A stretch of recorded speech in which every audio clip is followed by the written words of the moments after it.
What do you do when you're stressed out or you're anxious? Like palms sweating, heart beating, shortness of breath, electric energy moving through your body.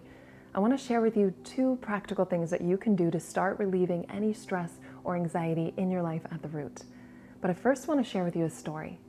So I heard from a client recently, we were on the phone, and she told me she's pretty much anxious or stressed out most of her life. She was currently working on a Saturday. She was trying to get caught up on her to-dos, but her brain was so fried because she was anxious. She wasn't able to think clearly. She just kept doing the same thing over and over again, stuck without actually getting any productivity done. And here she was taking her Saturday to do it. So anxiety was literally making it hard for her to work. I could have given her some productivity hack to be more effective, but the truth is, if you're operating from stress and anxiety, you're not going to be that effective. And so the first tip in actually breaking free is to presence the energy, is to deal with the anxiety first. And just to give you a little bit of an understanding, we hold a reservoir of unexpressed emotion with us. And when we're operating from our head up and just not trying to feel certain things, we're actually adding to this reservoir. We're building that dam. And so I want to make sure that you have some tools to start letting it go so that you can get rid of the extra weight and not just project it onto every situation and other people in your life so that you feel lighter and more free. So the first tip is to presence the energy, because you'll not only be more effective and productive, but you'll feel better as a result. Another analogy to think about this reservoir of unexpressed anxiety or emotion that's not been really allowed and presenced, think about a beach ball that you're holding down in a swimming pool.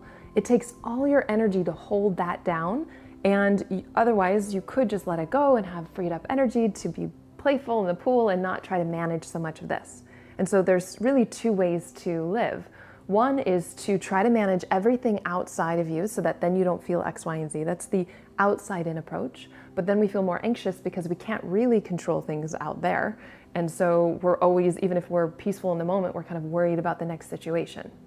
The other option is the inside-out approach, is to, when things feel like they get activated within us, to go to the root, to presence the anxiety or whatever the emotion is, and integrate it back into our nervous system, to use it as an opportunity to get more free and get more open, and being able to expand the capacity to meet the range of life and the range of feelings. They're not hurtful, they're not scary, they're just feelings. They're not who you are, and they're not facts.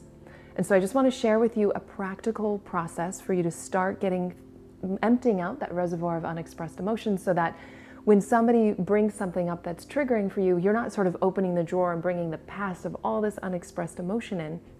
You're just kind of dealing with the present moment experience. It's a lot lighter. And so the 2 things you can do, the first one is to express and allow the energy. You can do this in lots of different ways. A really practical way you can do on your own is just a journal write. You just want to give yourself permission to be really authentic, to feel safe, and to write your truth. Allow the energy to speak. So you can speak from anxiety directly. You can say, I'm scared. I don't know what to do. I'm not sure how to give the talk or to have this conversation with him or her. Just let it talk directly. Again, the energy is not you. It's not personal. It's just being allowed to come up and out like the beach ball, okay? And I often really like forgiveness work. At the end of that, I find it really helpful. So it comes up, and then it's let go of, and the forgiveness is kind of like this balm. And I've got lots of other videos on how to do compassionate self-forgiveness, so you can check that out. You can also work with a therapist or a trained coach, somebody that knows how to navigate some of the inner world so that you can actually move through this and not keep lugging it around in your life, triggered by all these different things that bring up the anxiety that's already inside of you, right? You get a big chunk of it off and you feel lighter. The other thing that you want to think about is that anxiety is always telling you you're in the future in your mind. And so if you get this big chunk off of you, you're still possibly going to have this pattern of thinking that creates the anxiety, because thoughts create feelings. And so you want to make sure the second thing to do is to work it at the mental level as well, so that you don't keep creating anxiety feelings. So start noticing, what are the thoughts that create anxiety in my life? So adding a practice where you literally just list out the beliefs that create anxiety can help give spaciousness, so you get levity over the belief systems that create anxiety. It's like, oh, I'm believing these things, no wonder I'm feeling this way, right? You start taking dominion over the mind. But another thing you can do to really break the pattern of overdeveloped mind, which creates anxiety, is to take one conscious breath throughout the day. And so you want to make sure to add it to some type of habit that you've got regularly. Maybe it's when you're washing your hands or when you put your seatbelt on in a car. let that be a cue, whatever it is for you, just to take one conscious breath without a story, just feeling into the sensations in your body. And it breaks the script and the habit of overdeveloped thinking and helps you actually feel more present and alive in your life. But just a trick for some of you who have overdeveloped minds, don't think about, oh, I feel nervous.